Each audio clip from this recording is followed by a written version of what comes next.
کہ جو دین کے خلاف تھے، جب وہ لوگ آئے کہ جو نظام کو بدلنے والے تھے، جب وہ لوگ آئے جو نمازوں کو ضائع کرنے والے تھے، جب وہ لوگ آئے جو شراب کو عام کرنے والے تھے، جب وہ لوگ آئے کہ جو حرام ملک کے اندر عام کرنے والے تھے، تو امام حسین رضی اللہ تعالی عنہ کا والبغض فی اللہ زندہ ہو گیا، بیدار ہو گیا۔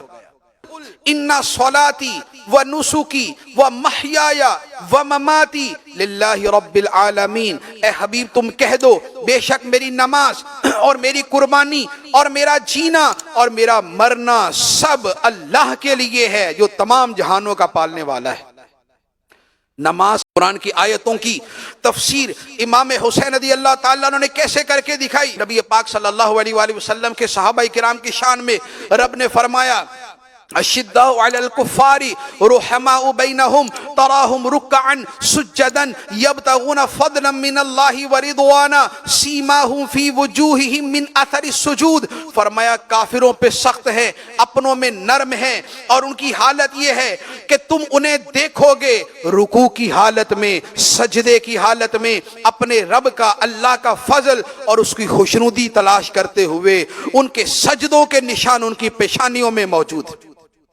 امام حسین رضی اللہ تعالیٰ عنہ کا معاملہ کیا تھا کہ جو اپنے تھے، جو مطیع تھے، جو فرما بردار تھے، جو امت کے راستے پہ چلنے والے تھے، جو امت کا پرچم بلند کرنے والے تھے، جو دین کی خاطر کھڑے ہونے والے تھے، ہمیشہ ان کے ساتھ رہے۔ لیکن جب وہ لوگ آئے کہ جو دین کے خلاف تھے، جب وہ لوگ آئے کہ جو نظام کو بدلنے والے تھے، جب وہ لوگ آئے جو نمازوں کو ضائع کرنے والے تھے، جب وہ لوگ آئے جو شراب کو عام کرنے والے تھے، جب وہ لوگ آئے کہ جو حرام ملک کے اندر عام کرنے والے تھے، تو امام حسین رضی اللہ تعالی عنہ کا والبغض فی اللہ زندہ ہو گیا، بیدار ہو گیا۔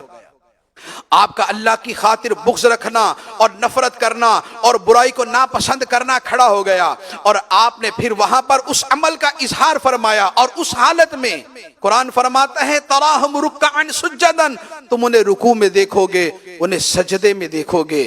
جیسا سجدہ امام حسین نے کیا کیا کوئی کر سکا؟ کیا کسی نے ایسا سجدہ کیا؟ سیماہم فی وجوہہم من اثر السجود، ان کے چہروں میں ان کے سجدوں کے نشان ہیں۔ لوگوں کے چہرے میں جو ہمیشہ سجدہ کرے سجدے کے نشان ہیں۔ امام حسین نے تو وہ سجدہ کیا کہ جس سجدے کی مثل سجدہ کبھی ہوا نہیں۔ حالت سجدہ کے اندر سر تن سے جدا ہوا، اور وہی سر اقدس جب نیزے پر بلند ہوا تو قرآن مجید کی آیات کی تلاوت کر رہا۔ تو امام حسین رضی اللہ تعالی عنہ قرآن کی عملی تفسیر بن کے آئے، اور آپ نے جو اپنی پوری زندگی اور پورے کردار اور بطور خاص میدان کربلا کے میدان میں جو استقامت دکھائی، اس میں جو پیغام دیا، وہ بھی قرآن کی آیت سے واضح ہوتا ہے۔ اللہ تعالیٰ ارشاد فرماتا ہے قل ان صلاتی و نسکی و محیای و مماتی للہ رب العالمین، اے حبیب تم کہہ دو بے شک میری نماز اور میری قربانی اور میرا جینا اور میرا مرنا سب اللہ کے لیے ہے جو تمام جہانوں کا پالنے والا ہے۔ نماز اللہ کے لیے کیسے ہوتی ہے وہ امام حسین نے کر کے دکھائی۔ قربانی اللہ کے لیے کیسے ہوتی ہے وہ امام حسین نے میدان کربلا میں دکھائی۔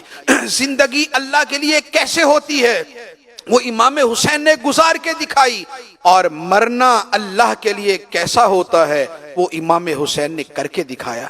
اللہ تبارک و تعالی سیدنا امام حسین رضی اللہ تعالی عنہ اور آپ کے رفقا اور آپ کی اہل بیت اور آپ کی نسل پاک پہ کروڑوں رحمتیں نازل فرمائے، کروڑوں سلامتیاں نازل فرمائے، اور آپ کے نقش قدم پہ چلنے کی توفیق عطا فرمائے۔ آمین بجاہ النبی الامین صلی اللہ علیہ وسلم۔